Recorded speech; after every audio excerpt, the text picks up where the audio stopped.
We're going to get into some really heavy stuff today. We're talking about the unsolved case of the Edgecombe County serial killer, sometimes called the Seven Bridges Killer. It's a case that's just haunted North Carolina for years, and we're going to try to unpack why it remains so perplexing. What really gets me is that this case, with its potential for national attention, has remained relatively obscure. Between 2005 and 2009, Edgecombe and Halifax counties were just gripped by fear as these bodies began turning up. And yet the story hasn't really permeated public consciousness the way other serial killer cases have. Yeah, it makes you wonder, why hasn't this case gotten more attention? 10 to 11 suspected victims, and to date, only 8 bodies recovered. Wow. Each one an African-American woman connected to prostitution and drug use. Right. It's a pattern we've sadly seen before, where vulnerable communities are targeted and their disappearances don't always get the same urgent response. It's a tragic reality that we have to acknowledge. These women lived on the fringes of society, and their absence may not have initially set off the alarm bells it should have. And then when you add the location, the eerie Seven Bridges Road, it all starts to feel like something out of a nightmare. Okay, so let's rewind to the beginning.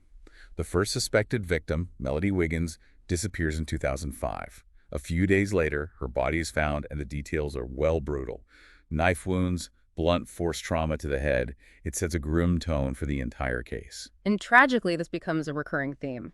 Violence inflicted upon women who are already facing immense challenges. Melody's case, as horrifying as it was, didn't immediately suggest a serial killer. It's the subsequent cases that really start to paint a more sinister picture. Right. Because in 2007, Christine Mary Boone goes missing, and her case throws another wrench into the investigation. They didn't find her remains until 2010. Can you imagine the agonizing weight her family had to endure? Oh, the passage of time is one of the cruelest aspects of these cases. The not knowing, the fading hope. It takes a toll on everyone involved. And with Christine, the delayed discovery of her remains likely complicated efforts to determine the cause of death and connect her disappearance to any other potential victims. Then just a couple of months later, Jackie Nakeelia Thorpe disappears. Her case is pivotal because her body was found near Seven Bridges Road in a state of severe decomposition. This is where the Seven Bridges Killer moniker starts to take hold, right? Absolutely. The location, the decomposition, it all adds a layer of complexity for investigators. With decomposition, crucial forensic evidence can be lost. It becomes a race against time to gather what little remains. Imagine trying to piece together a puzzle where half the pieces are missing. It's heartbreaking and frustrating, to say the least. And tragically, the disappearances don't stop there. In June 2007, we have Joyce Renee Durham, 46 years old, last seen in Rocky Mount, and as of December 2023, still missing. Oh, wow. Another family left in limbo, clinging to hope. This underscores that this case isn't just a cold case file, it's an open wound. Yeah. For Joyce's family and for the others, there's no sense of closure. They're living with this agonizing uncertainty. And as if things weren't already complicated enough, in 2008, Ernestine Battle disappears. Her skeletal remains are later found again near Seven Bridges Road, but decomposition makes it impossible to determine the cause of death. Right. It almost feels like the killer, if there was one at this point, was getting bolder, more brazen. It certainly raises questions about the killer's methods and motives. Were they intentionally choosing locations that would hinder identification? Were they getting more confident? Or were they just getting lucky? That's what makes these cases so unsettling, right? The unknown. Yeah. And then in 2009, the body of 33-year-old Elizabeth Jane Smallwood is discovered. This detail is particularly strange. Elizabeth was the sister of another serial killer, Robert Smallwood. What? What are the chances? It's an incredible twist that immediately grabs your attention. Could there be a genetic link? Was there something in their shared upbringing that could explain this horrific coincidence? It's a rabbit hole worth exploring. It definitely makes you wonder about the nature versus nurture debate, doesn't it? Yeah. I mean, is there some predisposition to this type of violence? Or is it purely environmental? Those are precisely the questions that forensic psychologists and criminologists grapple with. And unfortunately, there are rarely easy answers. And just a few months later, Yolanda Renee Lancaster's body is found in a wooded area. Guess where? Yep, you guessed it. Yeah. Off Seven Bridges Road. Another life tragically cut short, another family devastated. At this point, the pattern becomes undeniable. Women are disappearing, their bodies turning up in remote areas, often near this one specific road. Yeah, The fear in the community must have been palpable. absolutely. It's the kind of fear that seeps into every aspect of life. You start to question everyone, mistrust every stranger. Right. It's like a horror movie playing out in real life. Yeah. You know, it's 2009, The body count is rising, and investigators are scrambling for answers. Then, with the case of Tarahan Nicholson, they catch what they think is a break. Uh-huh. Her body is also found near Seven Bridges Road, but this time there's something different. DNA evidence. It links her death to a man named Antoine Pittman, and this discovery really just sends shockwaves through the investigation. Finally, a suspect. You would think this is where the case starts to unravel, that they finally have their guy, but as we know, things are rarely that simple. Right. Pittman is a complex figure. He had a troubled past, criminal history, including attempted rape, assault, and other offenses, so he fits the profile of a potential serial killer. But does a troubled past automatically make someone a serial killer? I mean, correlation doesn't equal causation, right? That's a valid point. While Pittman's past might raise suspicion, it doesn't necessarily mean he's guilty of all these murders. And there's another layer to this. Pittman lived near Seven Bridges Road as a teenager. Plus, they found Christine Boone's body near his former residence. Then there's that unsettling coincidence of Pittman being detained by police on Seven Bridges Road the same day another victim, Jarnice Latonia Hargrove, vanished. It all seems to point to him. Absolutely. These connections are hard to ignore. And yet, despite all this circumstantial evidence, Pittman was only convicted of Tarahan Nicholson's murder. He was never charged with any of the other killings. Wait, hold on. They had DNA evidence linking him to Nicholson, but not to any of the others. Exactly. And that's where this case gets really interesting and frustrating.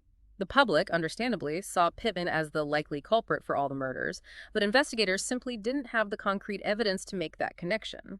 So we have a convicted murderer with a past and a connection to the area, but no hard proof tying him to the other victims. It's like a puzzle with a missing piece. And that missing piece is what keeps this case alive, what keeps people searching for answers. Because here's where things get even more complicated. In March 2010, a year after Pittman is already behind bars, they find another body by the side of Seven Bridges Road, Roberta Williams. Her case adds another layer of doubt to the narrative that Pittman was the sole killer. If he was locked up, who killed Roberta? And what about the other potential victims whose cases remain unsolved? Okay, so now we have to consider the possibility that there might be another killer out there, or maybe even more than one. That's the unsettling question that hangs over this entire case. Was Pittman responsible for some of the murders, but not all of them? Were there copycat killers operating in the same area? Or was Pittman wrongfully convicted and the real killer is still out there? I'm getting chills just thinking about it. It's like something out of a true crime podcast. Well, in a way, it is a true crime podcast, isn't it? We're here trying to piece together what happened, trying to understand the why and the how. And the truth is, we may never know for sure. But doesn't that make it even more important to keep talking about it? To keep these victims' stories alive and to keep the pressure on for answers? Absolutely. For the families of the victims, the lack of closure is unimaginable. They deserve answers, and they deserve justice. You know, it's interesting how Pittman became the face of this case in the public eye, even though he was only convicted of one murder. That's a common phenomenon in serial killer cases. Once a suspect is identified, especially someone with a troubled past like Pittman, it's easy for people to connect them to all the crimes, even if there's not enough evidence. It's like our brains crave a simple explanation, a neat and tidy resolution. But the reality is these cases are messy and complex, and there's rarely a satisfying answer. And this case is a perfect example of that. We have a convicted killer, a string of unsolved murders, and the unsettling possibility that the person or people responsible for the deaths of these women may never be brought to justice. It makes you wonder about the impact this has had on those communities. Knowing that there's potentially a killer or killers still out there, that kind of fear can linger for generations. It's a trauma that runs deep, and it highlights the importance of continued investigation, even in cases that seem to have reached a conclusion. There's always more to uncover, more to understand. And for the families of those victims, there's always that sliver of hope that maybe, just maybe one day, they'll get the answers they so desperately need. In 2012, a charity motorcycle ride was held in honor of the victims. It was a way for the community to come together to remember those who were lost and to show their support for the families. That's a powerful testament to the human spirit. Even in the face of such tragedy, people find ways to connect, to heal, and to hope for a better tomorrow. It's a reminder that these victims were more than just names in a case file. They were daughters, sisters, mothers, friends. They had lives, they had dreams, and their stories deserve to be told. Their stories deserve to be remembered, and their lives deserve justice. You know, it's easy to get lost in all the, facts and theories when talking about a case like this, but we can't forget about the human cost. These weren't just statistics, they were real people with families and loved ones who are still grieving. Absolutely, and that's why it's so important to keep these cases in the public eye. The more we talk about them, the more likely it is that someone somewhere might have like a piece of information that could help bring closure to these families. Yeah, for anyone listening who wants to dig deeper into this case, Yeah. there's some really great resources out there. The Charlie Project website has a profile on Joyce Renee Durham, who, as we mentioned, is still missing. It's just a heartbreaking reminder that for some families, the search for answers never ends. And there's another website called Defrosting Cold Cases that provides updates on unsolved murders, including those potentially connected to the Edgecombe County killer. It's a fantastic resource for anyone interested in true crime and like the ongoing efforts to bring justice to victims and their families. It's really amazing how these online platforms can shed light on cases that might otherwise just fade into obscurity.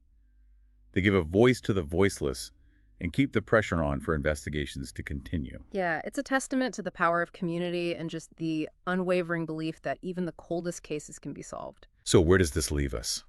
We've delved into a truly chilling and complex case, one that's still shrouded in mystery. We have Antoine Pittman convicted of one murder, but reasonable doubt remains about his involvement in the others.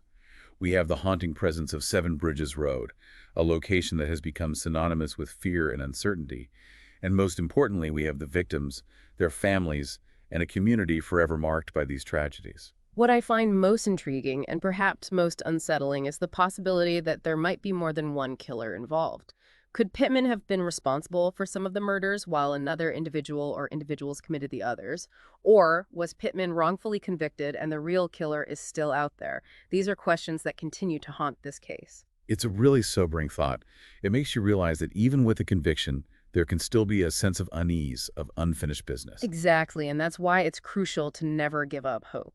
Cases like this demonstrate that justice can be elusive, but it's not impossible. Well, if there's one thing I hope our listeners take away from this deep dive, it's that these cases are more than just stories.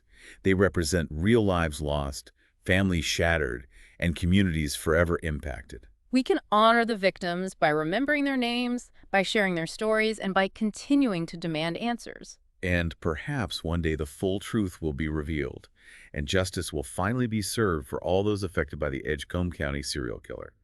Until then, the mystery remains, a chilling reminder of the darkness that can lurk in the shadows. Well said. Thanks for joining me on this deep dive. Until next time.